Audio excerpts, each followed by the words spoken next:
келгиле металлдардын физикалык касиетин кайталайбыз. Аларды атагыла.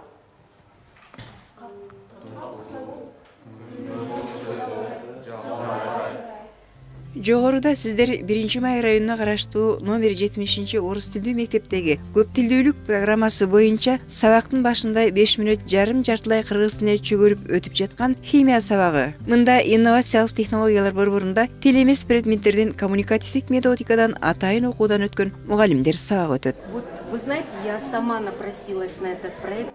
Билесиздерби, бул ыкма менен сабак өткөнгө мен өзүм сурандым. Себеби мага тил үйрөнгөн жагат. Англис тили алыста болгондуктан жанымдагы кыргыз тилин үйрөнгүм келет. Мен көп деле кыргыз тилин биле бербейм, бирок аны үйрөнүп жатам. Сабакта балдар мага кыргызча жардам беришет. Мен аларга химиядан жардам берем. Ушинтип бири-бирибизден үйрөнүп жатабыз. Сага жагат ушул сабак? Мага жагат. Сен кыргызча үйрөнүп атасыңбы? Жок. Үйрөнөсүңбү? А сен үйрөнгүң келеби? Сабактын жүрүшүндө эжеке кээ биринде кыргызча билбей калса биз окуучулар менен жардам беребиз. Биз эгерде орусча билбей калсак эжеке бизге жардам берет. Ушундай сабактарда биз кыргыз тилди үйрөнөбүз. Ошо жардам берет, чоң жардам берет. Биздин балдарга дагы, башка улуттун балдарына дагы жардам берет.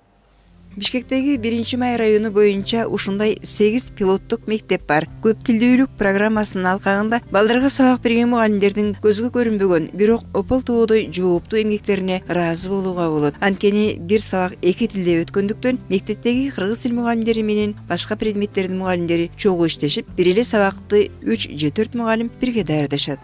Окуучулардын ошо мектеп жашында эле, жаш кезинде эле кабыл алуусу күчтүү болуп турган кезинде эле тилдерди үйрөнүүгө чоң жардам берет да.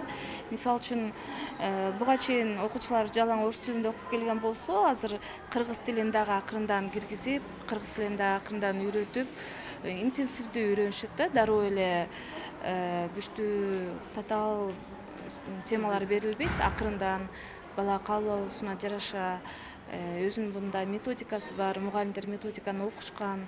Бул мектепте атайын пилоттук класстар ачылган. Аларга көп тилдүүлүк программасы боюнча коммуникативдик методдорду окуп үйрөнүп, квалификациясын жогорулаткан мугалимдер сабак берүүдө. Ал мугалимдер ар бир ыкманы кептик тема менен баштап, аны грамматикалык тема менен байланыштырып өтөт. Мындай ыкма менен окутуу эне тилибизди үйрөнүүгө салым кошот дешет мектептин мугалимдери. Көп тилдүү программасын ишке ашырууда бир гана кыргыз тили мугалимдери эмес, ошондой эле мектептин жамаатын айта кетсем, мектептин директору Чолпон Мелизбековнун да салымы өтө чоң.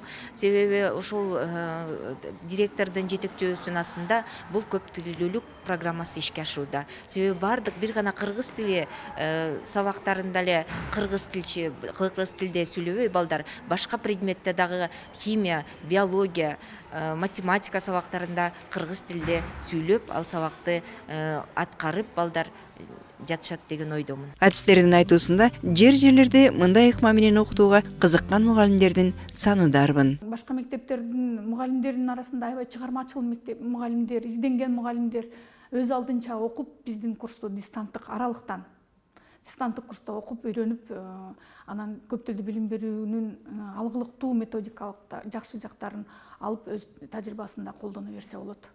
Инновациялык технологиялар борбору бардык мугалимдерди окутуп жетише албагандыктан кызыккан педагогдор көп тилдүүлүк боюнча аймактарда уюштурулган семинарларга катышып үйрөнүшсө болот дейт. Аталган борбордун максаты келечекте көп тилдүүлүк программасын долбоор катарында эмес, бүтүндөй улуттук программага айландыруу. Калия Карыбекова, Үсөн Камчыбеков, Толгонай Турсунбай кызы, билим жаңылыктары.